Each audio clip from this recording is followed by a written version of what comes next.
जय जगन्नाथ सांग मैंने आशा करुच्ची कि आपण समस्ते भलरे थे। मु राकेश आपण मानक स्वागत करुच्ची degree education Odisha YouTube channel को। तो सांग मैंने आजिकार यही क्लास रे आम डिस्कसन करवा +3 history honours second semester core course 3 रो प्रथम यूनिट जार कि नाम रही अर्थनीति एवं समाज ख्रीष्टपूर्व 300 रु ख्रीष्टाब्द 300 पर्यंत। तेबे आजिकार यही क्लास रे यही यूनिट रे थिबा समस्त इम्पोर्टाट 3 मार्कर क्वेश्चन गुड़िक आम भल भाव में डिस्कसन करवा। जदि आपको क्लास टी भल लगुए तेज निहाती भाव क्लास टी गोटे लाइक करेंगे और निश्चित भाव में चैनल टी सब्सक्राइब करेंगे।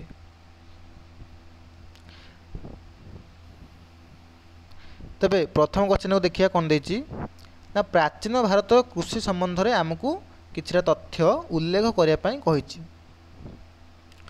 तेबे प्राचीन भारतर मुख्य जीविका कौन थिला ना कृषि, अर्थात प्राचीन भारतर लोक मानकर मुख्य जीविका कौन थिला ना कृषि। मेगास्थेन्स मतरे प्राचीन समाज रे कृषक मानकर संख्या थिला सर्वाधिक। से संपर्क में आम निम्न रे देखिबा। सरकार आयर मुख्य प्रथा भू राजस्व थिला, अर्थात सरकार आयर मुख्य प्रथा थिला कौन ना भू राजस्व।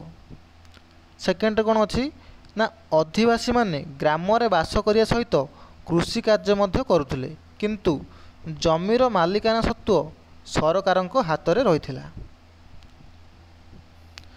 ग्राम रे थिबा अधिवासी एक संघबद्ध जीवन प्रणाली को अनुसरण करुथिले। अधिकांश ग्राम रे थिबा परिवार गुड़िकर जमीर परिमाण कम रहिथिला। मालिक परिवार सदस्य माने जमी रे कार्य करुथिले, अर्थात मालिकर परिवार सदस्य लोक माने जमी रे कार्य करुथिले।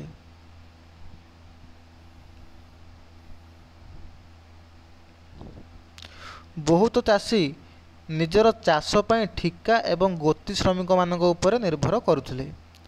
राजांको निजस्व विशाल चाष जमी रे केतक भूमिदान को श्रमिक भाव में रखा जाइथिला। सेमाने केतक निर्दिष्ट स्थिर मजूरी लाभ करुथिले। जनसंख्या वृद्धि सहित ग्राम रे चाष जमीर अभाव धीरे धीरे देखा जाइथिला। श्रमिकर क्रमिक विकास रे निकटस्थ अंचल रे थिबा जंगल सफा करी केतक नूतन ग्राम मध्य प्रतिष्ठा करा जाइथिला।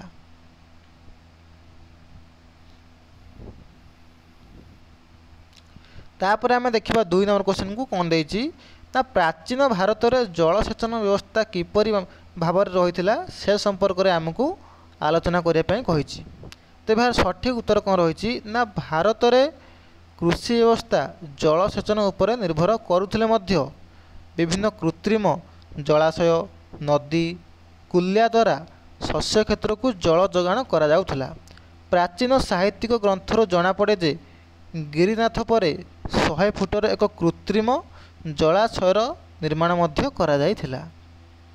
गाथा सप्तशती वर्णनारू सही समय प्रचलित जलसेचन व्यवस्था जल उठाइबा यंत्र रयत घड़िय विषय में वर्णना करा जाई अछि।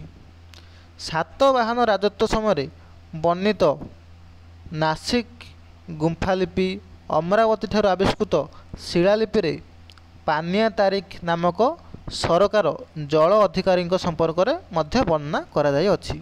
ठीक सेपरी उष उदर नामक शक क्षेत्रीय बहु कूओ पोखरी प्रजामान विषय संपर्क में नासिक लिपि रे मध्य वर्णना करा जाय अछि।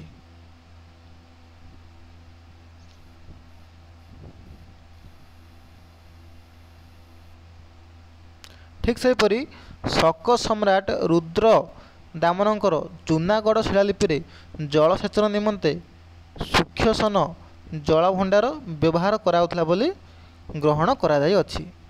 ठीक सेपरि चंद्रगुप्त को राजत्व समय यार निर्माण मध्य करा जायथिला।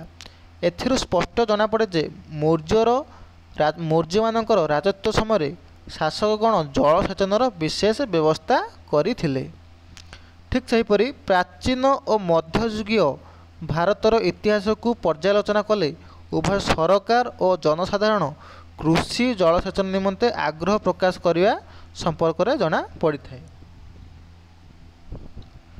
प्राचीन शिलालिपि गुड़िक कृषिर विकास और प्रसार निमंते करा जाइथिबा उद्देश्य स्पष्ट प्रमाणित होता है।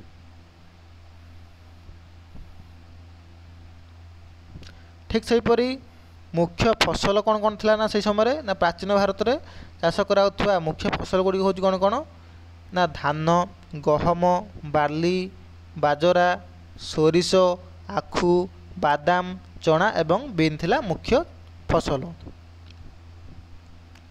ठीक सेहीपरि उत्तर भारत में गहम, बार्ली इत्यादि चाष करा बेले समतल अंचल में धान चाष एवं डेक्कान अंचल में बाजरा चाष गुड़िक करा जाउथिला।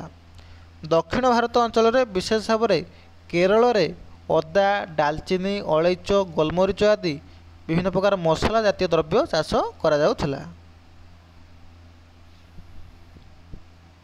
ठीक सेहीपरि काश्मीर रे जाफरन बा केसर, महाराष्ट्र में कपा चाष एवं विभिन्न फल यथा सेऊ, अंगूर, आंब आदि चाष कराउथिला। ठीक सेहीपरि पश्चिम भारत में खजुरी कोली, ताल चाष कराउथिबा बेले दक्षिण अंचल में चंदन वृक्ष चाष करा जाउथिला।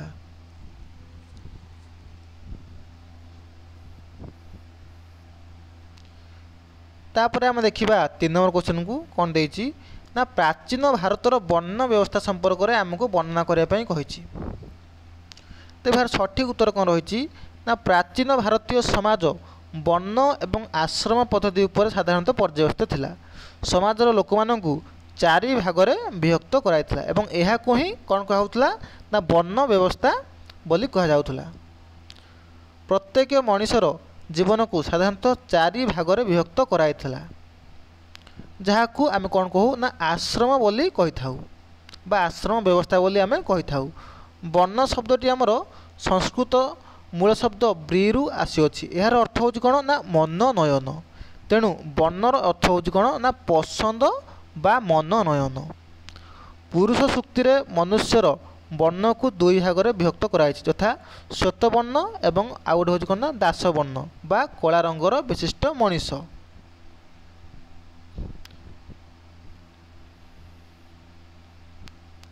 ठीक सेहीपरि वैदिक साहित्य रे विभिन्न वर्णर लोक मानक संबंध में वर्णना कराई। परवर्ती समय रे रचित भगवत गीतार मध्य भगवान श्रीकृष्ण चतुःपन्न संपर्क में वर्णना कराई। मनीषी मनु 4 वर्ण ब्रह्मा शरीर सृष्टि होता संबंध में वर्णना करिअछंती। तापर आम देखा 4 नंबर क्वेश्चन टाको देखिया कौन देइछि ना जाति प्रथा व्यवस्था विषय में आमको वर्णना करने कही। तो भारतीय आर्य द्राविड़ तो यार सठिक उत्तर कौन रही ना भारतीय आर्य द्राविड़ एवं सेमानक पूर्वपुरुष वैदिक सनातन धर्म रे मिलित हो निजर स्वतंत्रता हराई थिले। सेमानक नहीं वर्ण व्यवस्था संप्रदाय एवं शेष में वृत्तिगत जातिर उद्भव बा जन्म होइथिला। ऋग्वेद एवं पुरुष सूक्तिर वर्णना अनुसार समाज साधारणतः 4टी वर्ण रही है यथा ब्राह्मण, क्षत्रिय, वैश्य आ गोटे हूँ कौन पिला माने ना शूद्रर उत्थान बा आरंभ होइथिला। आर्य माने श्वेतर अर्थ कौन ना धला।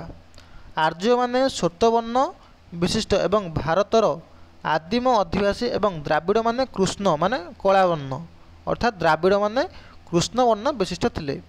वैषयिक दृष्टिकोण विचार कले जना पड़े जाति होची प्राचीन वर्ण व्यवस्थार एक अंश विशेष अटे। मनु संहिता एवं याज्ञवल्क्य स्मृति रे वर्णना कराई भिन्न भिन्न 2 वर्णरु विवाहरु जन्मित संतान बापांक वर्ण रे रही पारिबे नाही। ता पाई एक भिन्न परिचयर आवश्यकता रही अछि। यह विभिन्न जाति को जन्म देइथिला। सेमाने निर्दिष्ट कौलिक वृत्ति धारण करिया सहित निज संप्रदाय मध्य विवाह करिया को नीति निर्धारित मध्य करा जाइथिला। फलरे बढ़ई, कमार, सुनारी आदि कर्म रे नियुक्त व्यक्ति से जातिर परिणत हो जाइथिले।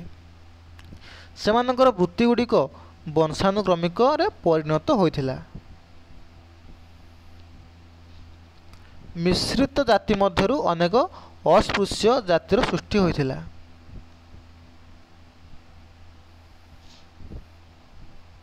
तापर आम देखा कौन ना 5 नंबर क्वेश्चन टाक देखा कौन देती ना प्राचीन भारतर आश्रम विषय आमको उल्लेख करने कही। तेज यार सठिक उत्तर कौन रही ना प्राचीन भारतीय समाज गठनर अन्य एक प्रधान वैशिष्ट्य थिला आश्रम व्यवस्था उच्च व्यवस्था परवर्ती वैदिक जुगरे विकसित होइथिला। आश्रम व्यवस्था आमर साधारणतः परवर्ती वैदिक जुगरे विकसित होइथिला।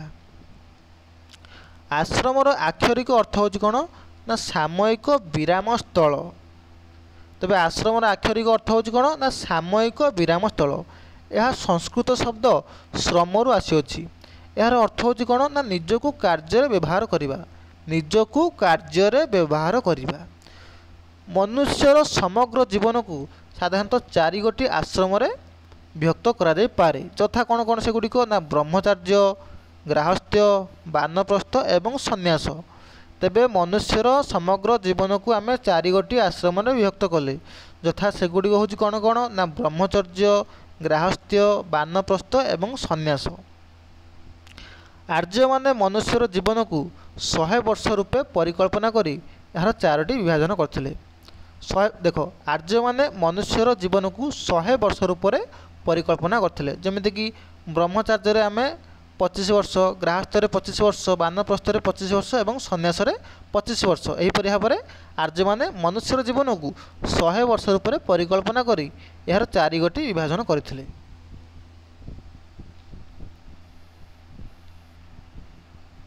तापर आम जानिबा ब्रह्मचर्य आश्रम विषय। आश्रम व्यवस्थार प्रथम आश्रम थिला कोन ना ब्रह्मचर्य। यार समय को साधारणतः 25 वर्ष धार्य करा जायथिला। एही आश्रम कौन हुए ना एही उक्त आश्रम छात्र जनक गुरुकुल निराडंबर एवं पवित्र जीवन यापन करुला। पार्थिव सुख अर्थात बाहर सुख को से परिहार करी कठोर ब्रह्मचर्य से पालन करुला। मनु भिन्न जातिर छात्र पाए भिन्न भिन्न बयस निर्धारण कर यथा ब्राह्मण 5 वर्ष क्षत्रिय 6 वर्ष एवं वैश्य 8 वर्ष विद्यारंभ करने को मनु कहते।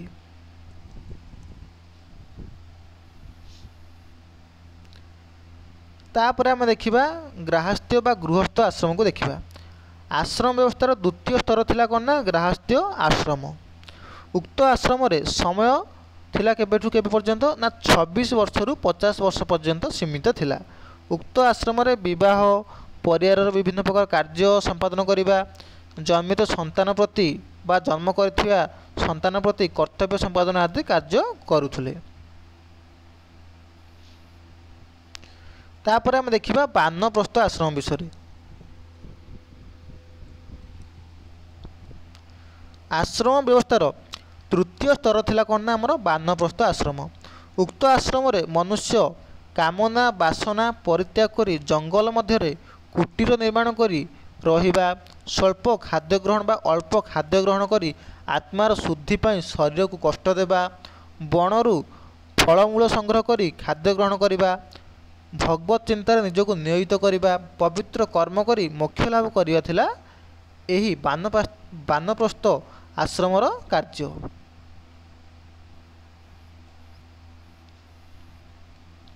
तापर आम देखिबा सन्यास आश्रमर लक्षण गुड़िक। मनुष्य जीवनर मोक्ष प्राप्ति निमंते चतुर्थ आश्रम थिला सन्यास आश्रम। जन्म मृत्यु चक्रु मुक्ति लाभ करी मोक्ष प्राप्ति करिबा एहार थिला कन्ना मूल लक्ष्य। एहार समय प्रायतः 75 वर्ष रु 100 वर्ष मध्य सीमित थिला। उक्त आश्रम रे मनुष्य जंगल रे रहिबा सहित प्रतिदिन विधि निर्दिष्ट 5 बलि विधान यज्ञर आयोजन करुथुला। वैदिक विधि एवं विश्वास अनुसार उक्त आश्रम मोक्ष लाभ पाई सुनिश्चित पथ बा स्वर्गर निशुणी बा सेढ़ी सदृश रही थिला। शेष क्वेश्चन देखा 6 नंबर क्वेश्चन कौन देती आमर ना संस्कार कौन थिला। तो यार सठिक उत्तर कौन रही ना प्राचीन भारतीय समाज व्यवस्था रे अनेक संस्कार रही थिला। यह जन्म पूर्व आरंभ हो मृत्यु पर्यंत पर्याप्त थिला। अर्थात प्राचीन संस्कार रे बा भारतीय समाज रे संस्कार जन्म पूर्व आरंभ हो मृत्यु पर्यंत रोला। ब्रह्मचर्य पर पारिवारिक जीवन आरंभ होता। गृहसूत्र अनुसार कूलर मर्यादा रक्षा करने व्यक्ति समस्त विधि विधान को पालन करने को बाध्य थिला। प्रत्येक संस्कार सहित होम थिला संश्लिष्ट बा जड़ित रही। शिशुर जन्म पूर्व 3 गोटी संस्कार बा विधि संगत धार्मिक अनुष्ठान यथा शिशुटी गर्भरे संस्थापन पर गर्भधन, पुरुष शिशु गर्भस्थ होगापी पुंसवन, गर्भरे शिशुर सुरक्षा पर स्त्री मंतनयन पालन करा जाउथला।